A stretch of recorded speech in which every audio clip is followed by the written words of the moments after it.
The problem today is that instinct not to engage in a war with us is which was driven by a sense that it would threaten survival, now not responding to our attacks is seen by the Supreme Leader as threatening survival. And agreeing to what Trump is offering as a deal, he also sees as threatening to the regime. As we talk about all of this, there is an American armada that is on its way to Iran. Apparently now it's drawn up very close to Iran, including one of the biggest ships in the world, the aircraft carrier, the aircraft carrier Abraham Lincoln. What do you think is the reason for this, and what are the potential for it, that armament?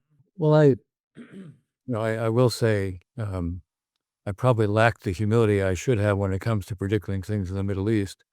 I do retain a lot of humility when it comes to predicting what President Trump will do. Having said that, I will say he said Iran could not kill its public. He said a couple weeks ago, we're locked and loaded. He tweeted out that help was on the way. The estimates of the number that the Iranian government, the regime, has killed range from a low of 5,000 to 30,000, almost unimaginable over a period of like less than a week that they could have killed those kinds of numbers. The reason the higher numbers have some degree of plausibility is because people have been able to reach in and survey people in all the hospitals. These are the numbers that they're coming up with. So the 5,000 number seems to be quite low. Maybe the 30,000 is a little high, but I'm not sure that it's a non-plausible number. So having claimed that he wouldn't permit this, that help was on the way, that we were locked and loaded, to do nothing in the face of what Iran has done would make the president's words ring hollow, and obviously ring hollow not just there but elsewhere. So he seems to feel he's on the hook to do something. He also, it has been part of his, he did this before with the Iranians. You recall, he gave the Iranians 60 days to negotiate an end to nuclear enrichment. And on day 61 is when the Israelis began what became the 12-day war. On the last day, we joined and went after the targets. Now, that whole argument, he said basically publicly, I gave them a chance, they didn't take it. He's using the same kind of language, saying giving them a chance, and he's offering again a deal. The deal is more demanding than the one that he was posing prior to June. They will give up any right to enrich. They will not do any enrichment of uranium. They will limit dramatically the number of ballistic missiles that they will produce. They will limit for Hamas and Hezbollah their support to purely political support. I think it's highly unlikely that the Supreme Leader will accept that, even though I will tell you, I think there are those within the Iranian elite who would like him to do so. Iran is profoundly vulnerable right now. They have no air defense. People forget, in the 12 days, Israel had complete mastery of the Iranian airspace. They were flying over Tehran, close to 1,500 kilometers from Israel at will. And they have tried to rebuild their air defense, but only with their indigenous air defenses, which Israel did not have a hard time blinding. They have not gotten air defenses from the Russians or the Chinese. The Chinese were providing mixers to help them with the rebuilding of ballistic missiles, but even that they put on hold. Most of that is being done domestically. So they're quite vulnerable, not to mention they have a public that even if the demonstrations and protests have stopped, it's a public that is extremely angry towards the regime. But this is a regime that if it feels its survival is at stake, and if they don't respond, they're threatening, using the language they've always used before about what will happen if they get attacked. But I suspect this time they will do more than what we've seen before. After Soleimani was killed, they threatened a great deal, and then they attacked one base, the Al-Assad base in Iraq. They gave the Iraqis forewarning as a way of signaling, look, we're going to do this. The implication was we won't do anything more. We didn't respond. They did the same thing after the 12-day war, where they hit the Al-Udeid base in Qatar, but they informed Qatar in advance. It allowed us to improve all the defenses to minimize the effect. President Trump took that as okay. They responded. Now we can end this. This is going to be more complicated. I'm not quite sure what the end point of it is this time, but I still think one thing the Iranians know, this regime is extremely vulnerable right now.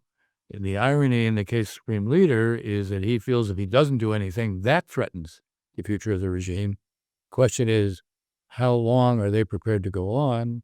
If you start something, if the U.S. starts something, similarly, they're making it clear they will attack American bases and American friends in the region. It's interesting that the defense minister of Saudi Arabia is in Washington today and tomorrow. I suspect he's here because he wants to know, look, if you're going to attack, what are you going to do to help defend us? Iran has many more short-range ballistic missiles that can hit the UAE, Bahrain, Saudi Arabia. They don't have as many of the long-range missiles that could hit Israel as they once had, but they still have the capacity to hit Israel. They probably still have, I would say, probably close to 1,000 long-range missiles. They have many more short-range missiles. So there's a question, no doubt, on the part of, I think, the Saudis, okay, if you're going to do this, what will you be doing to help defend us if the Iranians retaliate against us? Hi, I'm Pat Morrison, one of the hosts of America at a Crossroads. If you like this video, don't just watch. Head over to our website where you can subscribe for early access to new programs, see our upcoming schedules, and connect directly with our guests in our weekly live streams. Thank you for watching. How many American troops are in that region? How extensive is the American armament, and how vulnerable would it be to Iranian attack? We have about 35 to 40,000 forces in the region. The Iranians also have a lot of drones. They also have a lot of cruise missiles. So we have a lot of early warning there. And one of the things that the carrier, when we talk about the Abraham Lincoln, it's not just the carrier. The carrier is part of a battle group. It has cruisers, it has destroyers.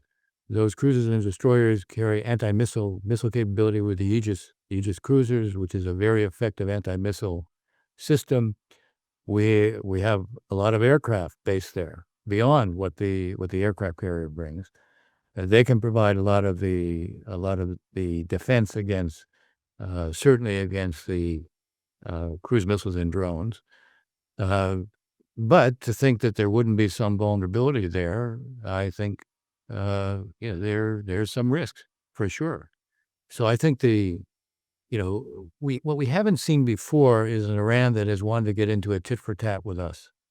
And the reason historically has been this supreme leader was there when Olney basically declared an end to the war with Iraq after he had said he would fight that war as long as it took, because after all, Saddam Hussein invaded Iran. But what happened? We began to reflag ships during the Reagan administration, and because what the Iranians were trying to do was to cut off Iraq's ability to export its oil. And so, because that was a source of their revenue, we reflagged all shipping in the Gulf. In the course of doing that, we took out most of the Iranian Navy. We took out their oil platforms. We inadvertently, although they didn't believe it was inadvertent, we shot down a civilian airliner. And at that point, there were people around Olney who came to him and said, we can't go on. And so he said, he ended the war and describing it as the equivalent of drinking poison from a chalice. The president of Iran at that time was Khamenei. And the lesson he learned from that was don't get into a shooting war with the United States because it will threaten the regime.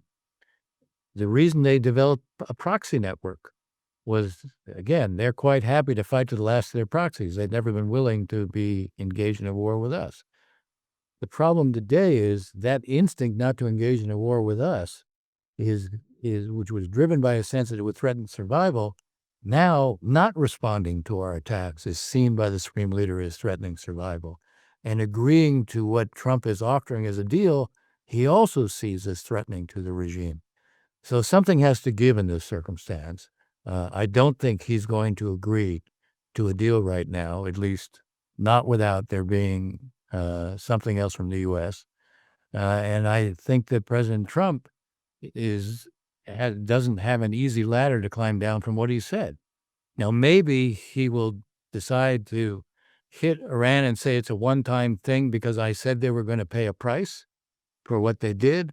We've now imposed a price, and that would be his explanation for kind of one and done, which seems to be his preference for the use of force. So I don't discount that as a possible way. And then the question is, do the Iranians do the equivalent of what we've seen them do before, do a one and done on their side as well? The logic would suggest they need that because they can't have a lot of confidence that if they're hit really hard, if we go after the command and control mechanisms of the forces that impose in